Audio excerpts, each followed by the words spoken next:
ওটা হারাম জিনিস। ওটা কি? ওটা কি? একটু নিউট্রালে চিন্তা করে দেখেন, সুদের টাকায় কেউ ভালো হয় নাই, বরংস বাড়ি থুইয়া, মায়েরে থুইয়া, জাগা জমি থুইয়া ঢাকায় পলাই যে রিক্সা চালায়। বউ থায় বাপের বাড়ি, জামাই থায় ঢাকায় পলাতক, মাইয়া পোলা বনে বনে কান্দে। ওইতে চাইছিল ধনী, আল্লাহ মানা করছে, নবী মানা করছে, শোনে নাই। কথা বলেন ঠিক কিনা? আর জাগতা দেখবেন খুব আলো আলো দেখা যায়।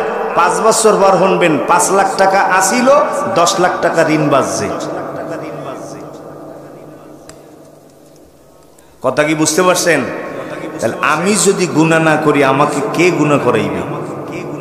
কার সাধ্য আছে? আপনি ফজরে যদি মসজিদে নামাজে দৌড়েই আসেন, আপনারা কেউ ধরে রাখতে পারবে? বলেন পারবে? আপনার টাকা আছে, আপনি এবছর যদি হজে যান, আপনারা কেউ ঠেকাইতে পারবে? কেউ পারবে? কে সাধ্য আছে? এই নিয়ত কি আমি করিয়ে দিব? আপনার কথা না, আপনারা নিজেরা নিজে কথা করবেন। কাগতা এবারে আসেন ভাইজান, রাত্র গভীর হয়ে যায়, আসল কথা বললে ফালাই। সেই আসল কথাটা হলো এই, 1.25 লক্ষ সাহাবায়ে কেরাম যে যেদিন ঈমান আনছে, আবার ভালো মতন বোঝেন, যে যেদিন ঈমান আনছে, যে যেদিন ঈমান আনছে, রাসূলুল্লাহকে দেখে দেখে ঈমান আনছে, নবীজির হাতে হাত দিয়ে কলেমা পড়ে ঈমান আনছে। 1.25 লক্ষ সাহাবায়ে কেরাম যে যেদিন নামাজ ধরছে, আর জীবনে নামাজ কায়জা করে নাই, করে নাই, করে নাই, করে নাই। 1.25 লক্ষ সাহাবায়ে কেরাম এদের জীবনে কোনোদিন যে যেদিন মুসলমান হইছে তারপরে মিথ্যা কথা বলে নাই। আপনি আর আমি সেই ইমানের দাবিদার, আপনি আর আমি সেই নবীর উম্মতের দাবিদার। আজকে আপনি আর আমি সেই আল্লাহর বান্দার দাবিদার, অথচ আপনার আমার উপরে হইল ফিটফাট, ভিতরে সদরঘাট। জোরে কথা বলেন ঠিক কি না? উপরে কি? কথা কন না। উপরে কি? ভিতরে কি? উপরে কি? ভিতরে কি? সদরঘাট। এ বাবা, কবরে থুইয়া যদি হুজুরে বলে বিসমিল্লাহি ওয়া আলা মিল্লাতি রাসূলিল্লাহ, আল্লাহ বুঝি আনসারী হুজুরের কথা শুনবে। আল্লাহ তো ভিতরের খবর দেখছে। জোরে কন ঠিক না ঠিক?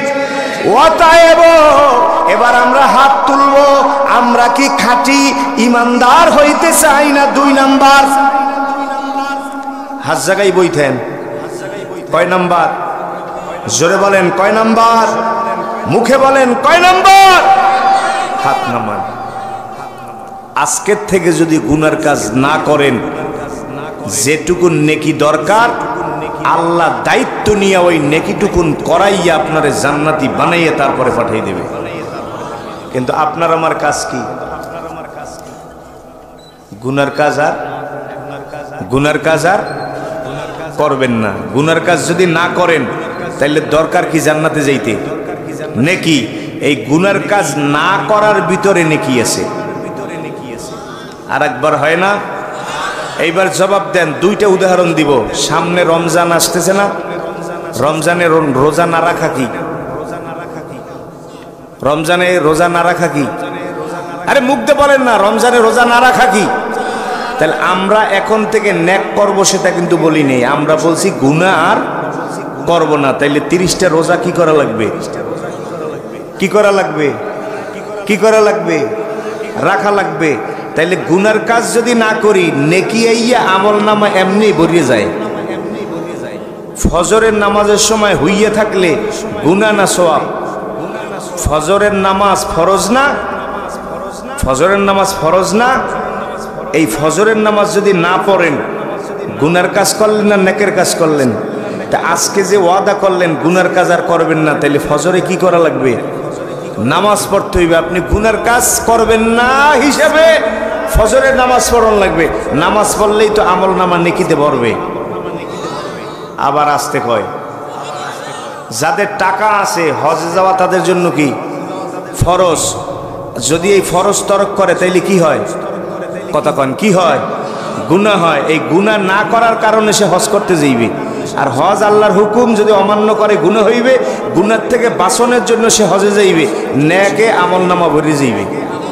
এই এলাকায় যত মহিলা আছে, কোনো মহিলা গুনাহ করবে না এই নিয়তে বোরকা পরিয়ে বেরিয়ে, কথা বল, সমস্ত মহিলারা গুনাহ করবে না সেই নিয়তে ঘর থেকে কি বের হইবে, এই পর্দা পালনের জন্য সে সওয়াব পাইবে, সওয়াব দিয়ে তার আমলনামা ভরে যাবে।